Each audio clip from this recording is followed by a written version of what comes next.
It isn't the government. There is no such thing as the government. There are several governments, and they're at war with each other.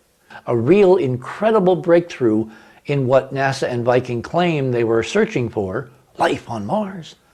Except, of course, they lied to us, they lied to us, they lied to us, and they've been lying on this subject for 30 years. So isn't the scientific method to check it out?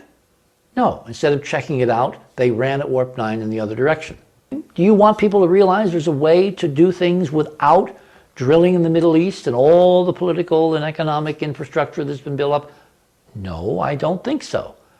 And that plan obviously has been in place for the last 40 years. Every person to be sovereign suddenly, where they would have unlimited amounts of energy from a thing running in their basement that they never have to look at and touch again for their lifetime, just by flipping a switch that would draw energy out of space, out of another dimension, that would be hyperdimensional.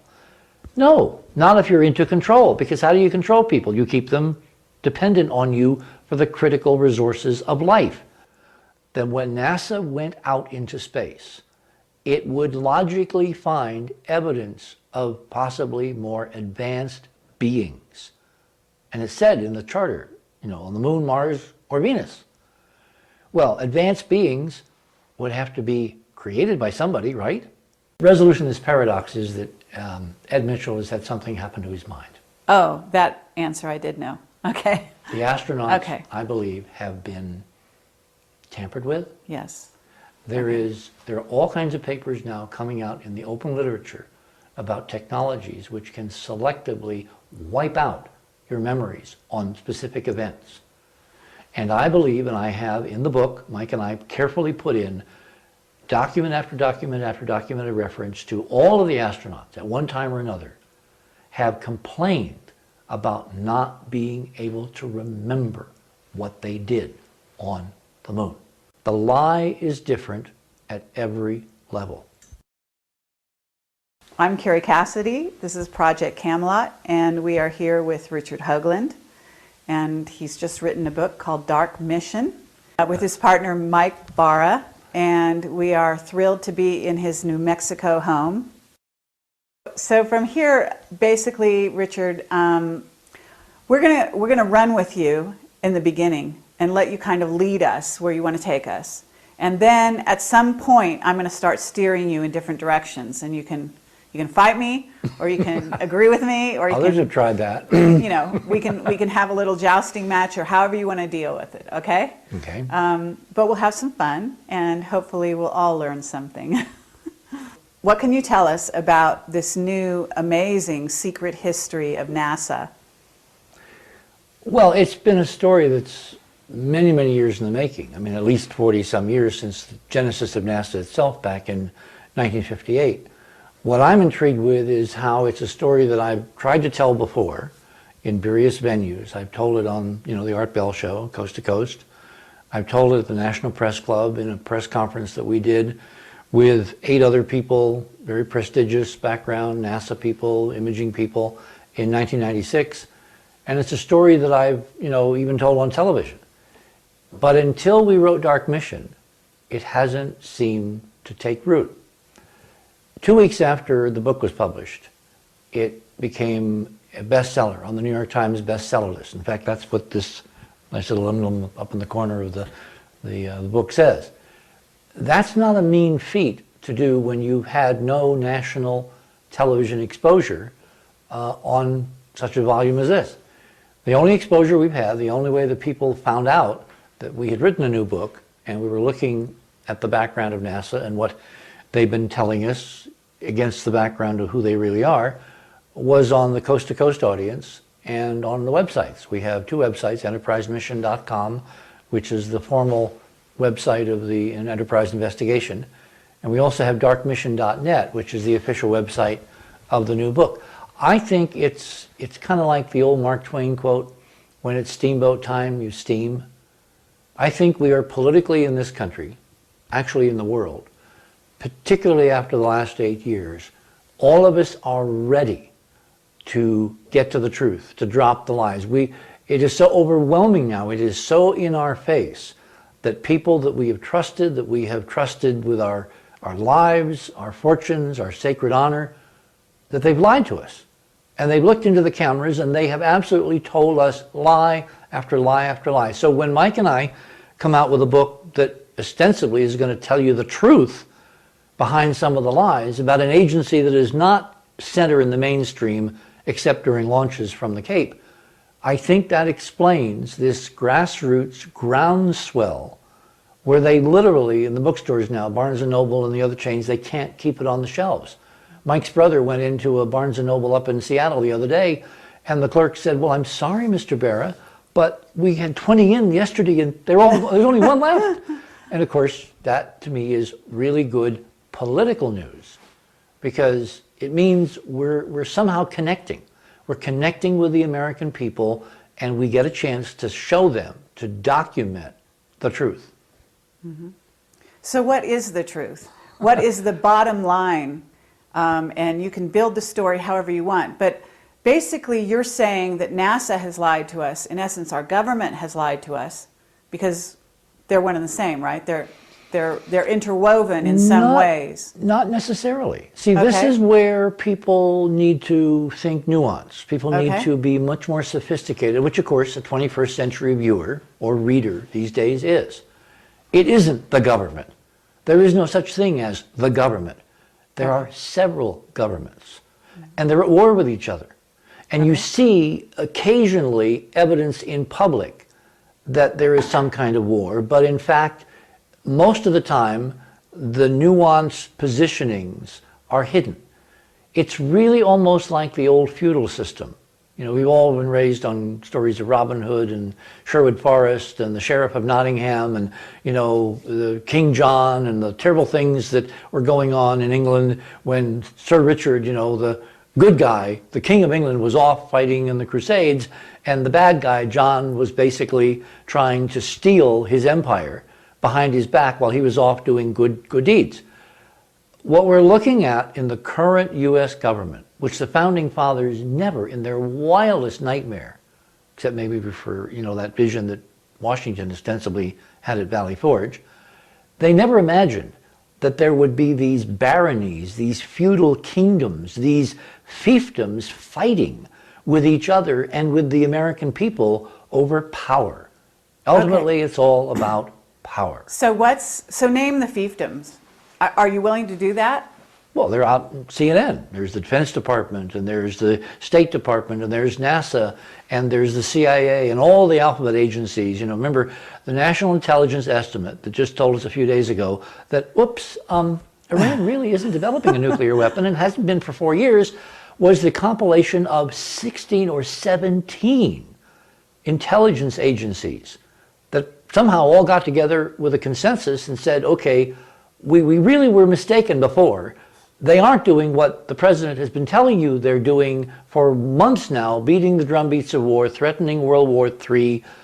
So people are seeing that there is this incredible internal food fight going on in the U.S. government, that there is no one government. There are, in the House and Senate alone, 535 governments. Each member, each representative, each senator has their own perspective when they're actually answerable to their constituents. Okay, are you going to talk about the below the level of the general consensus reality governments that are also going on? Well, that's 5 light years away. Let's get there quietly, all right? Let's get there with some kind of transition, because for most people, the idea that what they see on CNN is not reality is a shock. Mm-hmm. We're just beginning in the mainstream, what I call the bell curve, because that's what it is. It's the middle of the road. It's the silent majority, as Nixon used to call it. We're just beginning to get those people to realize that their government, the people that they trust, the people that they elect, the people that they vote into power, may not be the people really running the show. That is a staggering leap for most people who really do think that when they show up at the ballot box, or they go to a caucus, or they you know, participate in some kind of poll, that has real power. No, that has power in the public venue, but the real determiners of our fate are being determined in private and in secret, and we identify in Dark Mission Notice how elegantly I brought it back That to my was book? a lovely Thank you. segue. We identify the 3 secret power groups who are in fact behind and in charge of and fighting with each other for power under the NASA emblem. And they are, because I can see that's where you want to go, they are the Nazis, the Masons, Wow. and the magicians. Very good. Very good.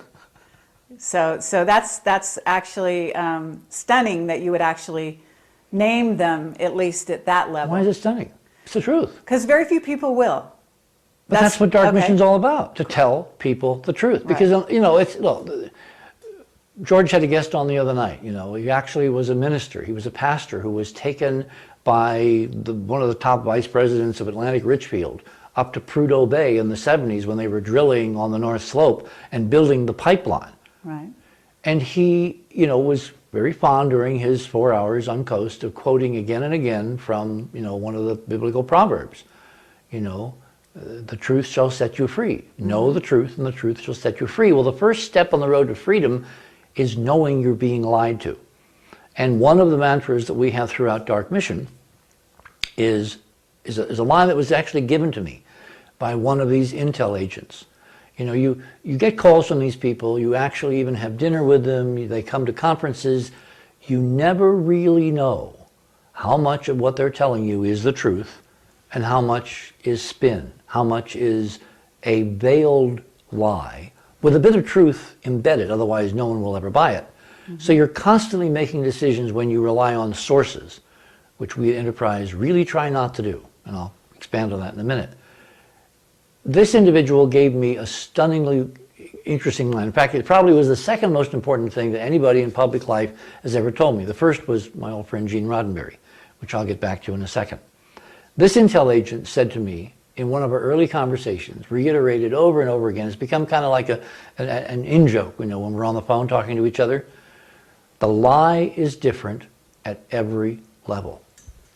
Meaning that even the people who are in front of the camera spinning, telling you that the world is coming to an end, telling you that the dollar is crashing, telling you that we're running out of oil, telling you that we have to nuke Iran before they nuke us, telling you that, you know, Saddam had weapons of mass destruction, most of those people really believe what they're telling you. Because they've been told lies by people that they trust. Right. So the lie goes up the line. Every little group is controlled and contained and constrained by being fed exactly how much BS they will believe. So they can come out in front of the cameras at like the National Press Club or at the White House when the president's spokesperson comes out. She believes 99% of the stuff she's saying. She's not in on the lie. She doesn't know it's a lie because if she did, she couldn't be the actress that she is. Exactly. The lie has to be different at every level in order for the entire assemblage of lies to ultimately control all the rest of us and to contain the truth. And by contain, I don't mean, you know, encapsulate it, I mean suppress it. Okay, keep it away. Tell me something. When did you get clued in? All those years back when you were working for Walter Cronkite. Yes. Were you clued in then? Oh, that I wish I had been. No, I was young, I was naive, I was idealistic, I was so enthralled with the idea that they would tap a 23-year-old on the shoulder and actually listen to my advice. But I was paying attention.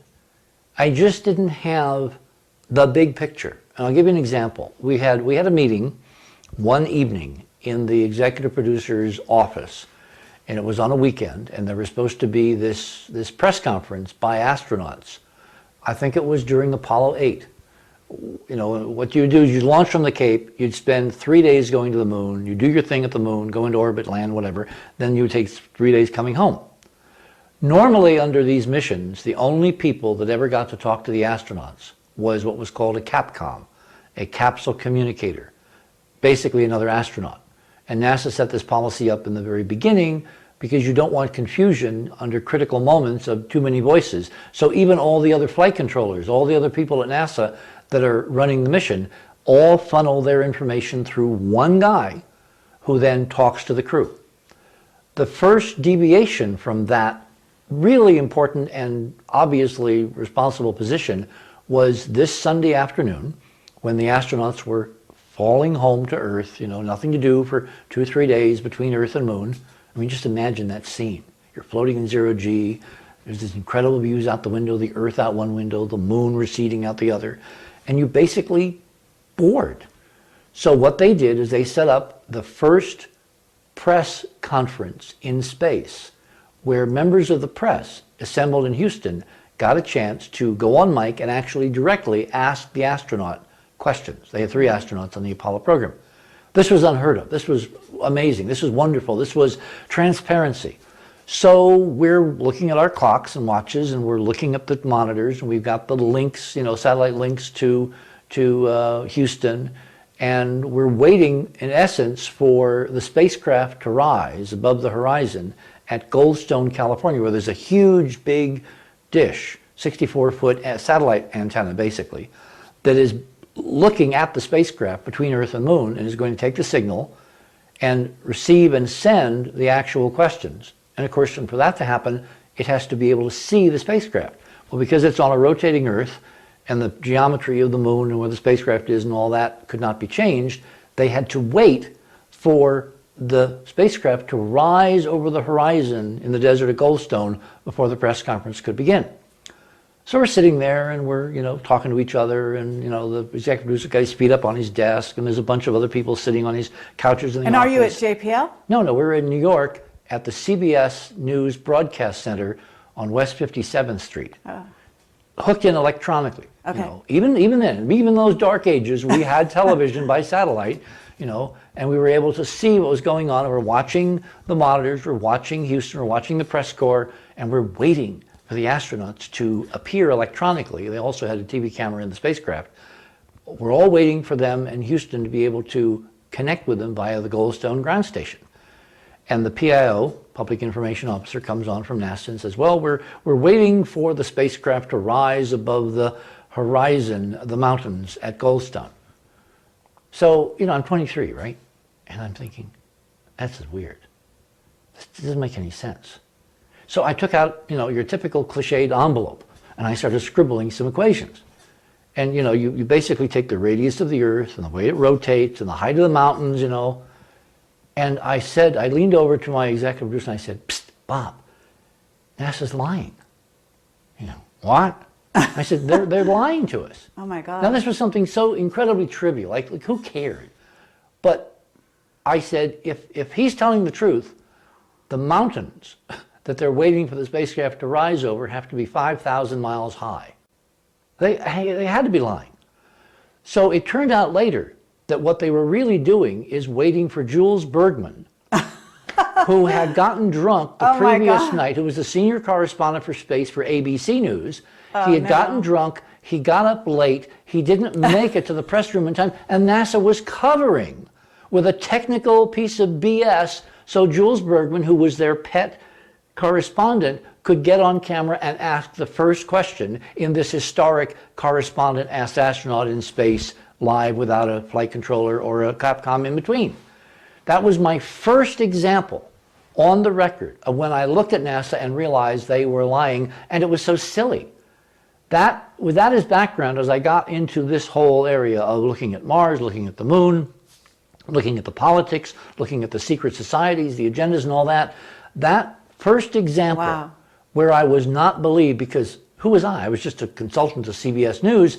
NASA could do no wrong. I mean, Wessler basically said to me, you got to be nuts. There's no way. He accepted, we all did in those days, NASA's word over anybody else having to do with the space program.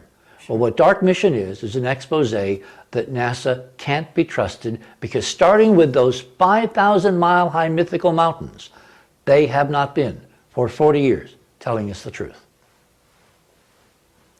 Fast forward, here we are. You've written this incredible book, and tell us that little story that you were telling us before about, the moment on television, etc. I mean, because it's not real until it's TV. Well, when I got into this, when I started looking at data, as opposed to, the mountain thing was just stupidity. But when I started looking at data was on the occasion of the JPL unmanned Viking probes in 1976, where I was, again, a representative of CBS News at JPL for that incredible, unbelievable Viking summer. That's what we called it, the Viking summer. When this nation, on the bicentennial year, sent 2 unmanned spacecraft to land on Mars for the first time, and 2 more to orbit, taking hundreds of thousands of pictures. And it launched the official investigation of the possibility of life on Mars. Well, somewhat after this process began, somewhere around the 25th, I think, of July, one of the key guys in the Viking mission, his name was Dr. Jerry Soffen, stood up in front of us in the JPL. Now, we're now in California, Jet Propulsion Laboratory, JPL, which I think you have more than a passing knowledge of. And Soffen stood up and he, on the screen, projected kind of like this, a picture showing the face on Mars. That quirky thing with the little black specks on it, with a kind of a snarled lip that has been in every book everywhere on the planet over the last 30 or so years. And he pointed to it and he said, isn't it funny what tricks of light and shadow can do? Big laugh from all us assembled press people. When we took a picture a few hours later, it all went away. It was just a trick of light and shadow. So I'm there. I'm another witness to this statement, to this process. Fast forward the film. I get into the process of actually looking at this picture decades later in the 1980s, in the late 80s, around 89. And I find that everything that Soffen told us also was a lie. It wasn't a trick of light and shadow. When you do the actual computer processing, it's a stunningly symmetrical statue, 1.5 miles long and half a mile high, and we've had umpteen images now. We've had other independent, computerized enhancements of the various data. There's 3D modeling, there's stereo, there's shape from shading, there's all kinds of analysis, all of it, by the way, performed by us outside NASA. NASA has ignored and simply told everybody it's just nonsense, go away, go away. Gosh, NASA says that, amazing. But the key moment was, and when I went back through the timeline, is that Jerry's statement, and I can call him Jerry because I knew him pretty well, was also a lie. There was no picture taken of the face on Mars a few hours later. Technically, a few hours later, as Mars rotated in the orbit of this Viking camera changed, that region of Mars was in darkness. They couldn't take a picture. The next opportunity to take a picture was 1 month later, actually 35 days. And the picture was taken, which is unusual because at that time in the mission, they hardly ever took 2 pictures of the same piece of real estate. And they had to wait a month to come back in the geometry and take the second picture, which of course, if you look at it from the outside, somebody was checking that if it was the same thing there on the second frame at a different sun angle, science says it's probably real. It probably was a real face. It was a real statue. It was a real enigma, a real incredible breakthrough in what NASA and Viking claimed they were searching for, life on Mars. Except, of course, they lied to us. They lied to us. They lied to us. And they've been lying on this subject for 30 years. That's what got me into asking, is it really that they're lying, or are they just fools? Are they scientists who have no conception of how real science should operate, which is that when you see something so stunningly in the middle of your paradigm, you have a mission, you have a whole taxpayer-funded mission, billions of dollars spent looking for life on Mars. Well, a mile-wide statue kind of is life. It's built by somebody, maybe. So isn't the scientific method to check it out? No, instead of checking it out, they ran at warp 9 in the other direction.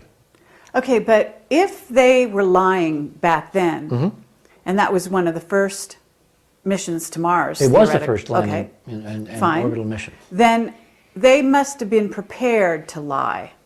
I mean, isn't that the supposition? They knew what they were going to find? Is this where the secret space program was already in operation prior to this mission? Okay, this now gets a little technical. Viking was not the first mission to Mars. The first was Mariner 4 in 1965. The second was Mariner 6 and 7 that occurred during the Apollo summer when I was covering the first manned landings on the moon with Neil Armstrong and Buzz Aldrin. And we went from North American Rockwell where we had built a whole studio complex, including a walk-through solar system, which was my idea. And we went up the street, up the hill to JPL to finish covering the Apollo return, because they were about halfway between Earth and Moon. And we had also covered the Mariner 6 flyby and 7 flyby of Mars, the second unmanned missions. And then the third unmanned mission that was sent to Mars by this country, by the United States, was in 1971. It was called Mariner 9. But as opposed to being a flyby, where you basically take a few shots as you go away forever, it was the first U.S. spacecraft to go into orbit around Mars. And it radically transformed all our thinking. So as I reconstruct history, I'm looking at the Viking images of Cydonia, of the face on Mars, and I'm saying that there have to exist somewhere. We have not found them. They're not in any public file. There have to exist secret images taken by Mariner 9 in 1971. Because Viking was 76, you've got 72, 73, 74, 75, 5 years to have predetermined there was something really interesting down there on the plains of Cydonia. Okay. So when we put Viking into orbit, they knew exactly where to take the new, much better pictures. Was it discussed as a possibility that the Viking lander would actually land in Cydonia, but then it was dismissed as being too rocky? Have I remembered? Yes, you are remembering that exactly correct. The first landing site was in something called the Plains of Gold, Chrysi Planitia in Latin. And the second landing site, they were talking about landing in Cydonia. Now, before everybody gets their hearts aflutter, you got to keep in mind, this is like talking about landing in North America or landing in Albuquerque in my backyard. Cydonia is a big place, Mr. Scott, quoting from Star Trek. So even if they had planned to land in Cydonia, the odds are we would have been nowhere near the interesting stuff where the face and the city and all that other complex is located. No, what's interesting to me politically is that after the initial announcement that they were going to land in Cydonia, after the first pictures were taken by the Viking 1 orbiter, the trajectory of the second spacecraft coming along behind, not even put into orbit around Mars yet, was changed. So they would land in a completely different place. So it's like whoever was doing the programming didn't want even the possibility that they might land by accident in Cydonia and see this stuff up close. Okay, so I'm assuming that you're talking about ruins that they knew about, they had prior knowledge. And you're saying they had prior knowledge because they had another space program. That's one level of the prior knowledge. Right. That we can prove. Okay. Unquestionably we can prove, except we haven't found the missing Mariner 9 images. We found Mariner 9 images of other interesting things that were discussed. Sagan and Cosmos talked about the pyramids of Elysium. They're these huge, several mile wide tetrahedral pyramids located halfway around the planet from Cydonia. And in one of Carl Sagan's books, he actually relates them in an interesting metaphorical passage to each other. And I don't remember the details, but I thought it was strikingly intriguing, both at the time and in hindsight, that Carl would connect those dots. But that's the only pretty hard data we have. We know we had a spacecraft on station, Mariner 9. We know we had another spacecraft come along 5 years later, Viking. It's logical to assume if we had really good shots, perfectly framed, of the face on Mars and the pyramids from Viking, that they could have had prior knowledge from the lower resolution images from Mariner 9. That's not a stretch, that's not a leap at all. What I think gets really interesting is when you begin to ask the question, is it possible they knew there was something there to photograph at all from a long, long time ago in a history far, far away? And that gets back to the three groups running NASA inside: the Nazis, the Masons, and the magicians. Okay. Because two of those groups, the Nazis and the Masons, we know had textual evidence, ancient documents, stuff, text, books, records left over from a long time ago. That's kind of like their shooting script. They've been using it to basically go around the solar system and take pictures of stuff that they have intimations exist out there but don't have scientific proof. Okay, so you're talking about ancient texts What kind of ancient texts? Do you know the names of them? Have you seen them? Are they at all out in the public domain? Yes and no. And I'm trying to now remember the specifics because there's so much mythology that, in fact, as you begin to get into it, looks more like mangled history. Mm-hmm. We do know, for instance, that Himmler set up a whole section of the SS to do nothing but go around the world and steal all the good stuff, all the ancient stuff. Right. In fact, I was so anticipating when Spielberg came out with the film, Raiders of the Lost Ark, that he was going to really blow the doors off and show us that the Ark and all the stuff the Nazis were intrigued with was not something out of the Old Testament. It was, in fact, ancient technology buried on this planet, accessible from previous epochs of civilization, some of whom could have built spaceships and gone to Mars and done the stuff we see there. But that's not the direction he went. Okay, but you're saying that's true. Well, I'm saying it's possible. Okay. I'm not saying it's true. I'm saying it's possible. Okay. And remember, a lot of this has to do with perception. You know, there's an old cliche that politics is 99% perception. It doesn't matter if something is true. If politically people perceive it to be true and then act upon that belief, that can make it true. Mm-hmm. So let's say that these two groups who have access to secret information, ancient texts, the Nazis and the Masons, that they believed that there once was a civilization on Mars, for whatever reason. And they went there when they controlled the space program looking for that evidence. And bingo, they found it. That 21st century, I was 20th century then, confirmation then validates the hints and rumors and intimations in those ancient texts. Sure. So but the text was are you positing that the Nazis had a space program? No. No. They wanted to. They were building toward it. Okay. I'm looking now very seriously into the possibilities for that kind of technology that early on. What I find is a very interesting pattern as we get deeper and deeper into the whole Nazi era, who they were, what they believed, where they came from, their lineal roots, which goes back much further, it looks like, hundreds of years than the brief flurry just after World War I leading up to World War II. The Nazi philosophy, the idea that human beings are not from this planet, that there's this special race of Aryans, Aries, Mars, that may in fact be grounded in some ancient documents which have been super secret, kept and revered and deified almost, is not beyond reality. I just don't happen to have copies with me this afternoon.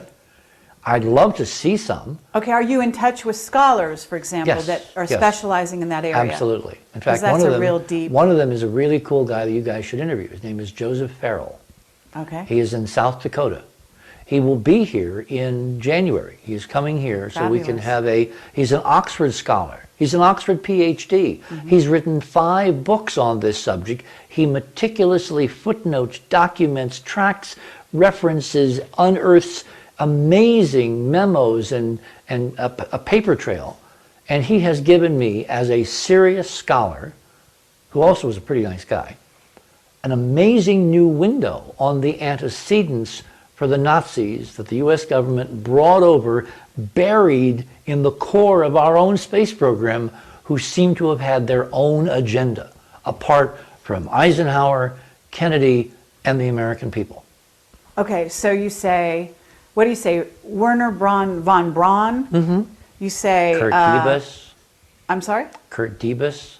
Okay. Who seems to have been somehow involved in efforts to create an amazingly interesting alternative rocket technology that's not rocket-based for space travel. Free energy-based? Field propulsion. Torsion-based? Field propulsion, okay. Which is a way of manipulating space-time. So on the one hand you get anti-gravity, on the other hand you get free energy. Okay, so when was he operating?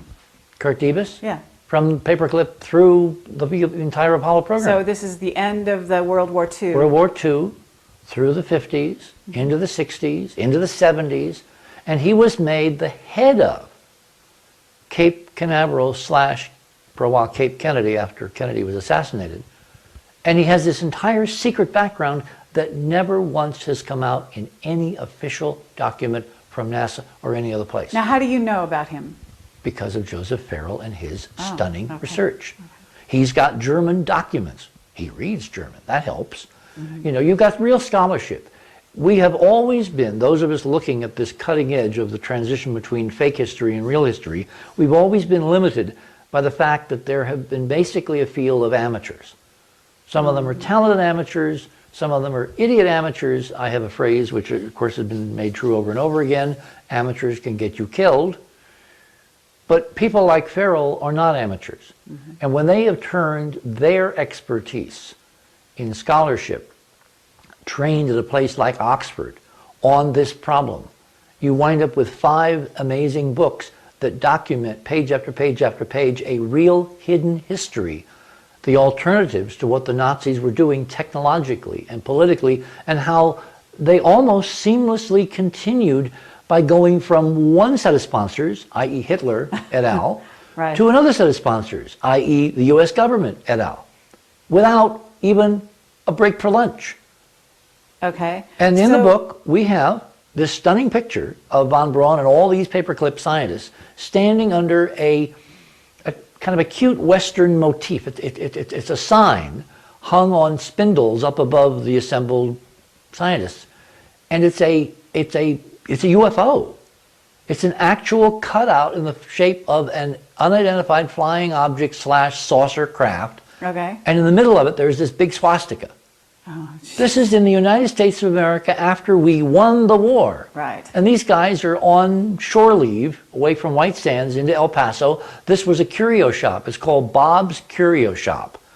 And the photographs, the enlargements, are in the book. And of course, the reason that the swastika on it is so stunningly important, as we describe in rather great detail in the book, is because the swastika was a symbol that Hitler stole from history, going all the way back to the Vedas, this ancient Indian tradition that talks about spacecraft and nuclear weapons and vimanas and all kinds of astonishing high-tech stuff back at a time when there should be no such high-tech stuff.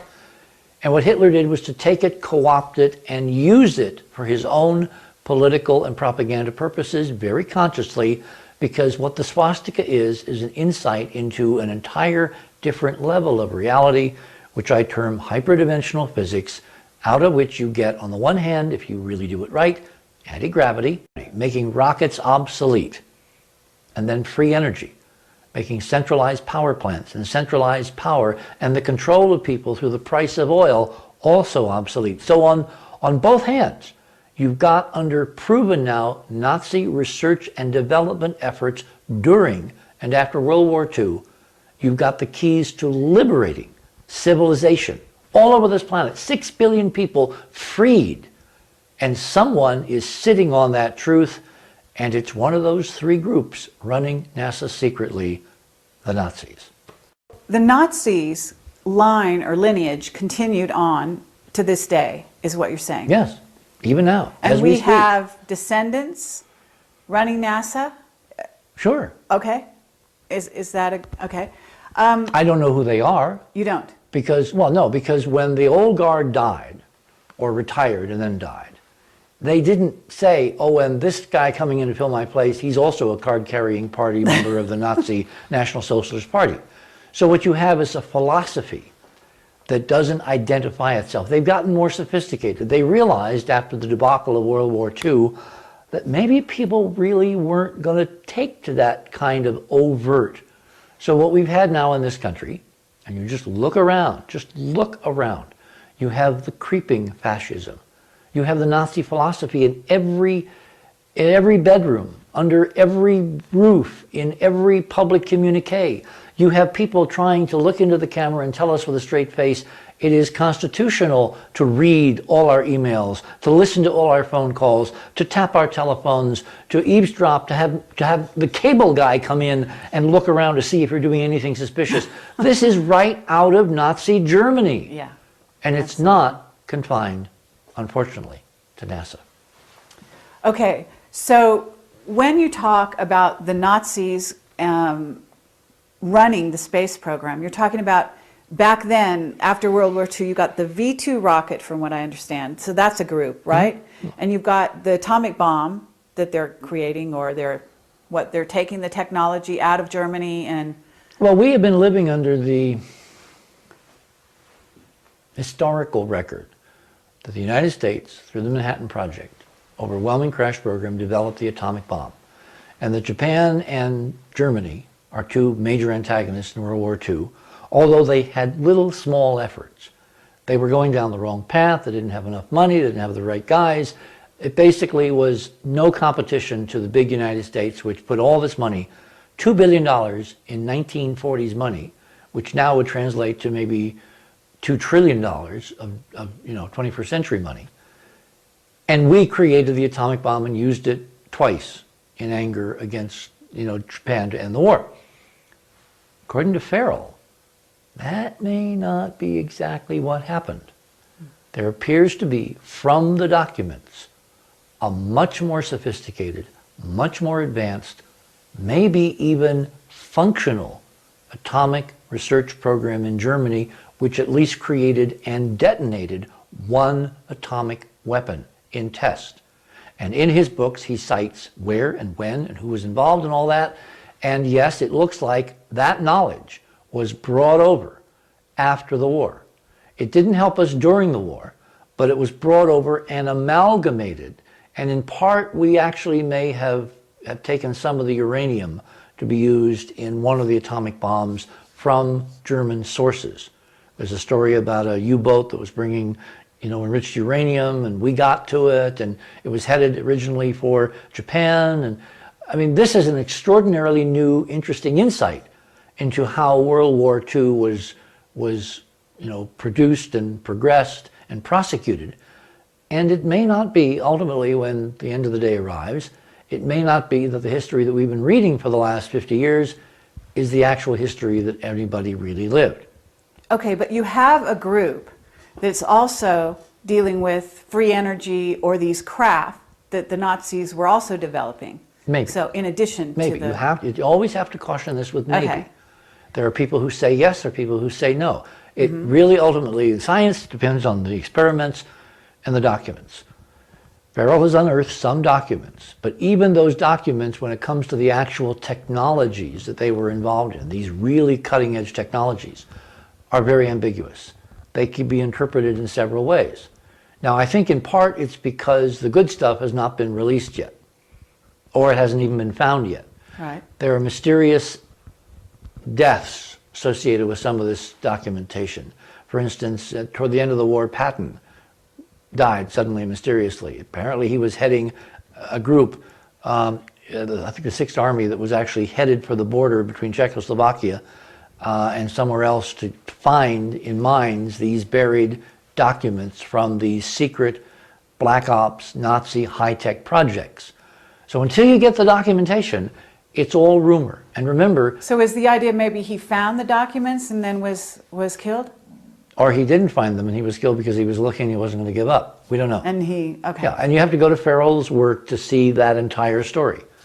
Okay. And here I am promoting another author's work, which I really want to do because Joseph Farrell is a stunningly important scholar who I have the pleasure of knowing, and as I said, we're going to be meeting here in a few maybe we'll weeks. come back and do an interview with both of you. That would be useful, I think. Okay. Very useful. So, but what I'm wondering now is, so we've got these 3 groups. You've talked about the Nazis and the...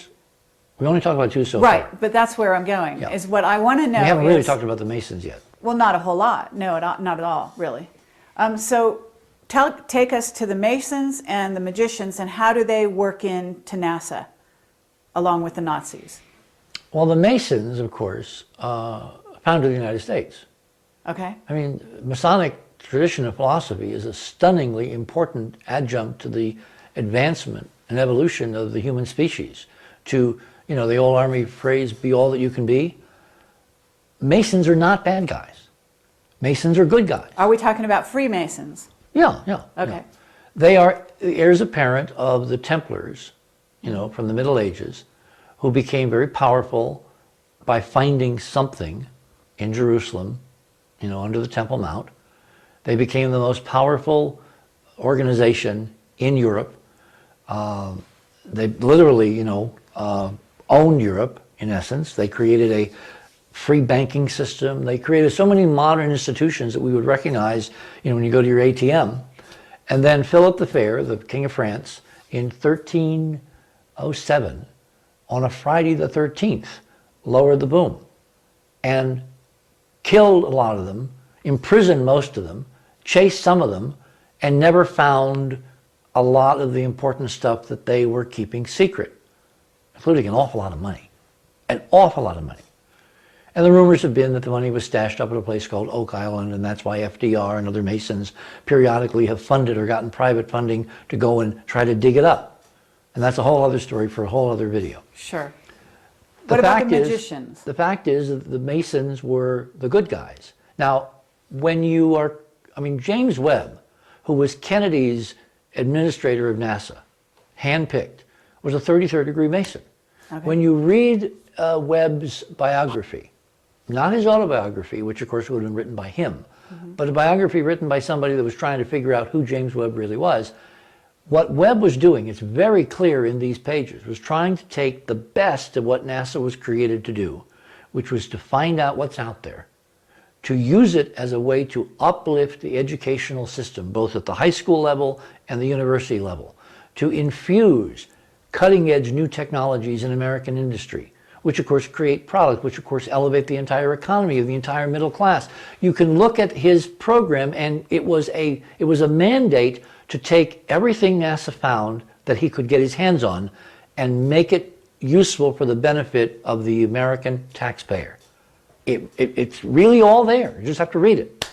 What happened is because the two philosophies, the two metaphysical traditions between the Masons and the Nazis are so close. The Nazis were able to come in and take over the Masons, almost unknown, seamlessly, secretly, quietly, like a thief in the night, as the phrase goes.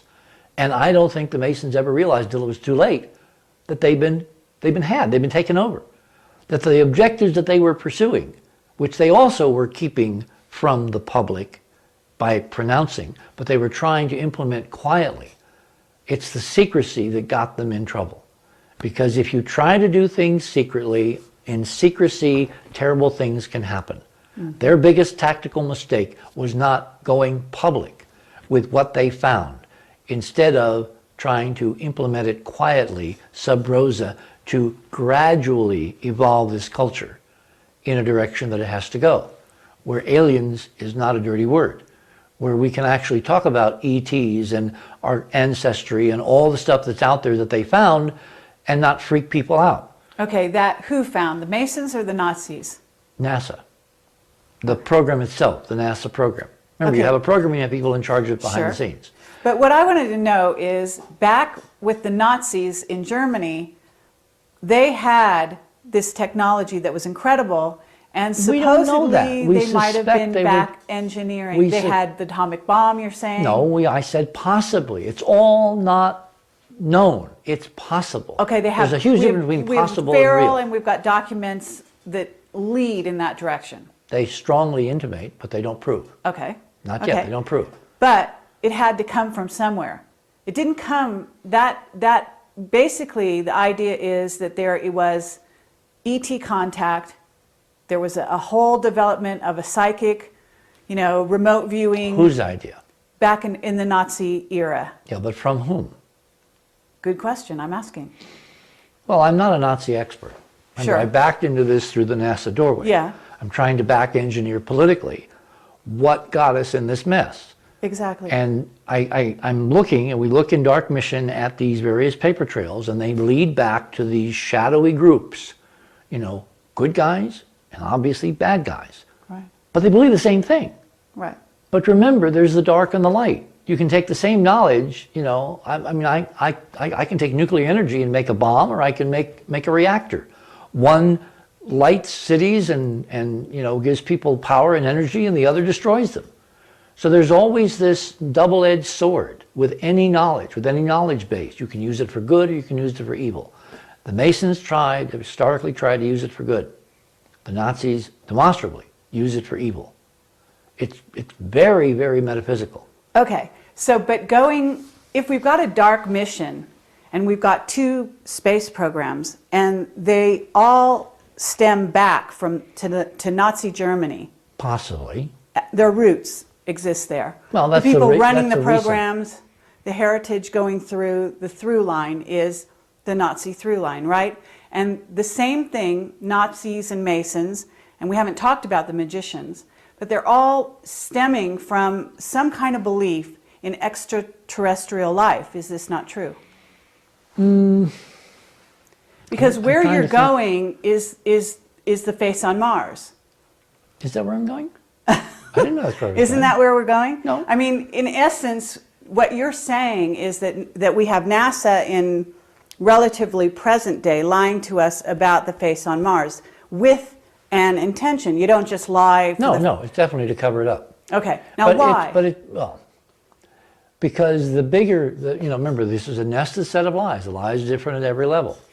The first lie that the good guys in NASA believed was a report that they commissioned themselves, just as Eisenhower was phasing out and Kennedy was coming in 1958, 59, and then the early 60s. This was a report. Remember, NASA itself was only formed 50 years ago, when this is broadcast in 2008, in July of 58. So a half century ago, President Eisenhower says, I can't have all these warring military factions trying to control space. I will create a civilian agency, and it will be the nexus for all peaceful space activity. The Defense Department will conduct all military space operations. Well, the first thing we show in Dark Mission is that that's a lie.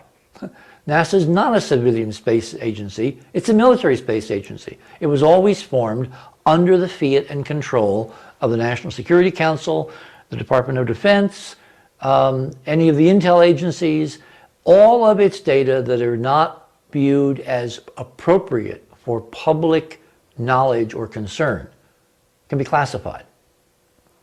And even from its own people. And it's not for public knowledge if it has to do with the control of space. We don't know that.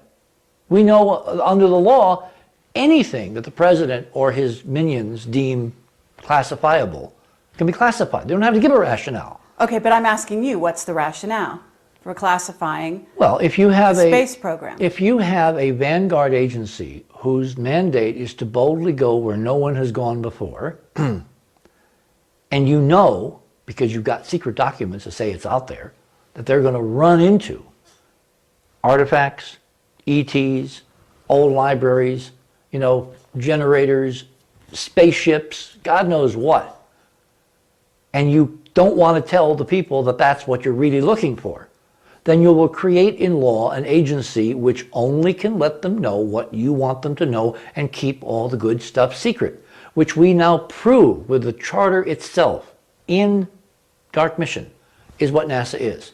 Okay. NASA, every time a spokesperson comes on and says we're a civilian agency, that person probably believes it because he hasn't read the charter. Mm-hmm. I have people now arguing with me on various conversations on the web. I'm on Graham Hancock's forum in England, and there are people arguing that Hoagland doesn't understand how to read the charter, that only is a metaphor. No, it's not a metaphor, because there are several sections to the Space Act that clearly reaffirm the absolute right of the president to classify any NASA data he does not want to make public. That makes it a military organization. Simple. You can't, civilians would be independent. They'd be able to publish. I mean, science that I was taught is publish or perish. You find something, you write it up in a paper, you put it out there in the peer-reviewed literature, you let people all, have at it. You then get a consensus that, well, he's right on this and he's wrong on that, and we're going to go get more data, and the process goes on. That's not what NASA is allowed, external to NASA, to do. It has careful, clear prescriptions in the law that it can only release what it is allowed to by the president and the White House and all the various other branches of the executive branch. Okay, but you're saying their motivation is to hide the good stuff. Information about ruins, about that ruins that what? Tell our history or the history of other beings out there? Well, again, it depends on what you would find. If the name of the game is to keep us suppressed through physics and technology, And you have an economy which consciously is now dependent on oil. The world is controlled through oil, through the dollar. There's a huge fight now going on about the dollar and the euro. That's why we went in and invaded Iraq, because he was going to go to the euro. The Iranians just went to the euro. We've been threatening a nuclear war. Well, gosh, let's put those dots together. It's about political and economic control. So you go out to the moon, or you go to Mars, or one of the moons of Jupiter, and you find a working alternative energy power plant that's the size of a teacup and can run half a city. Do you want that in the public data stream? Do you want people to realize there's a way to do things without drilling in the Middle East and all the political and economic infrastructure that's been built up? No, I don't think so. And that plan obviously has been in place for the last 40 years. As the oil economy was building, as people could project, people demand energy, they're going to want more stuff, more gadgets, we're going to build them computers someday, they're going to have SUVs, all of the stuff that we take for granted that we sell incessantly on this screen, creating a consumer society that is fueled totally, ultimately, by oil energy. Nuclear energy is a tiny percentage of the oil energy of the world.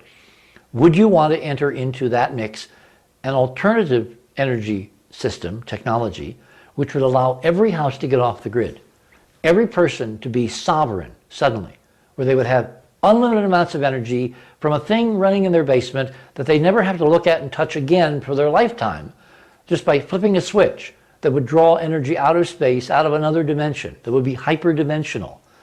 No, not if you're into control, because how do you control people? You keep them dependent on you for the critical resources of life.